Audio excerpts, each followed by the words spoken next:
Hey, what's going on everybody? I'm Waller's Wallet, and with the Chase Sapphire Preferred and the Chase Sapphire Reserve, adding the pay yourself back option, this leads to some great opportunities to essentially cash out your points at a higher redemption value. But what if you're someone who doesn't currently have the Sapphire Preferred or the Sapphire Reserve?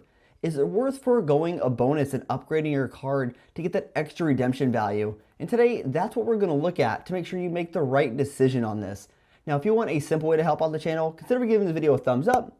Also, don't forget to subscribe to the channel and turn that bell notification on as well so you don't miss out on future videos. Now, there are three possibilities we're going to look at, and that includes upgrading from a no-fee card to the Chase Sapphire Preferred, a no-fee card to the Chase Sapphire Reserve, and then looking at upgrading from a Chase Sapphire Preferred to a Chase Sapphire Reserve. And when deciding if you should upgrade, the decision will really depend on the number of points you have in your ultimate reward point bank. Because remember, when you upgrade a card, you're not going to get a bonus and you still need to pay that annual fee up front. And typically when you receive a bonus, it offsets that cost and gives you more value in year one, but that is not the case in this situation, so you do need to account for that annual fee cost. Now first, let's take a look at upgrading from a no-fee card like the Chase Freedom or Chase Freedom Unlimited to the Chase Sapphire Preferred. And the difference in redemption value is 0.25 cents per point. And with a $95 annual fee, you would need 38,000 ultimate reward points in your account before redeeming with the Chase Sapphire Preferred would be the better option than cashing out your points at just 1 cent per point. Because while the Chase Sapphire Reserve would earn $475 at 38,000 points, that $95 annual fee reduces it down to $380. Then beyond that, if you were to upgrade to the Sapphire Preferred, you won't ever actually hit a true redemption value of 1.25 cents per point. I mean, you can get pretty close and at some point you start splitting hairs. For example, if you had 200,000 ultimate reward points, cashed in at 1.25 cents per point, then account for that $95 annual fee, you're effectively getting a value of 1.2 cents per point, which is a 4% difference. And below 200,000 points, your return is even lower. The next couple of examples involve the Chase Sapphire Reserve, and for that annual fee, I did use $259.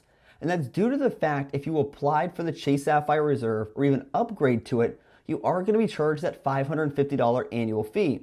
And even with the travel credit temporarily being easier to use at grocery stores and gas stations, you do not earn rewards on that spend. And that amount of lost rewards I do value at about $9. I'm also not looking at other benefits since the main objective here is just to cash out your points at 1.5 cents per point. But feel free, assign values to the other benefits that you potentially could use, and that will give you an effective annual fee so you can do the calculations yourself. But really, if you're looking to cash out your points, the other benefits may not mean as much to you. So if you were looking to upgrade from a no-fee card to the Chase Sapphire Reserve, the difference in rewards is ½ cent per point. And with an annual fee of $259, that means you would need to cash in 51,800 ultimate reward points before the Chase Sapphire Reserve became a better option than cashing out on your no-fee card at 1 cent per point. And that's a pretty decent amount of rewards for a break-even point between these options. But I'm sure there are plenty of you out there with more ultimate reward points than that in your account. But if you have under that amount to break even, this is definitely not worth your time because you would actually be losing out on rewards. Then the option I think that is most interesting is if someone who is currently holding the Chase Sapphire Preferred is trying to decide if they should upgrade to the Sapphire Reserve for that extra redemption value. Because when you hear 1.5 cents per point, it might make your ears perk up a bit and think it's immediately better. But remember, we need to account for that difference in annual fee. Now, if you were to upgrade, the difference in rewards is 0.25 cents per point, and the difference in annual fee is $164. So that means the amount of points you would need before the Chase Sapphire Reserve became the better option over the Chase Sapphire Preferred is 65,600 points. And that is a lot of points you need in your account just to break even. Then the other consideration here is after you account for that annual fee, at that break even point, you would really be redeeming at an effective value of 1.11 cents per point, which really doesn't look too good. Then just like the Chase Sapphire Preferred, if you were to upgrade, you would need a lot of points in your account to get you close to receiving a 1.5 cent per point value.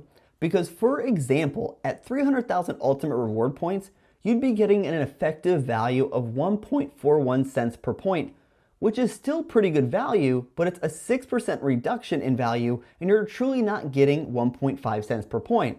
Now also, don't get me wrong, this is some serious cash we're talking about, but it's still not 1.5 cents per point.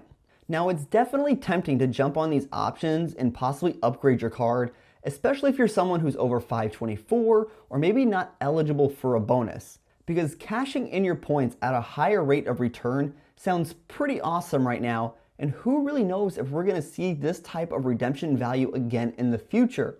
But it's really going to depend on how many points you have in your account and how many points you're willing to cash in. If you're on the lower end for points in your account, this is probably not worth your time and it could actually cost you value. And I do think most people would be looking to upgrade to that Chase Sapphire Reserve, but you do need quite a bit of points in your account to make it worth upgrading from a no-fee card or even a Chase Sapphire Preferred. And since you need to account for that annual fee if you are planning to cash out your points, you really aren't redeeming at a higher rate of return when you upgrade. And you're receiving a lower effective return unless you have a lot of points in your account right now. And depending on how many points you have in your account or even what your goals are, the pay yourself back option can be a really good option for you either way. And I'd say ideally you would want to probably apply for one of these cards if you're eligible for it and get that bonus, because that does shift the value here, since the bonus more than covers your first year annual fees and it could make it more worthwhile for you. Or if you're someone who's active duty, that annual fee is waived for you either way. And in the end, it really just comes down to the math, because you want to be sure to run the numbers for your situation and see if upgrading one of these cards would give you enough value to where you feel it is worth it.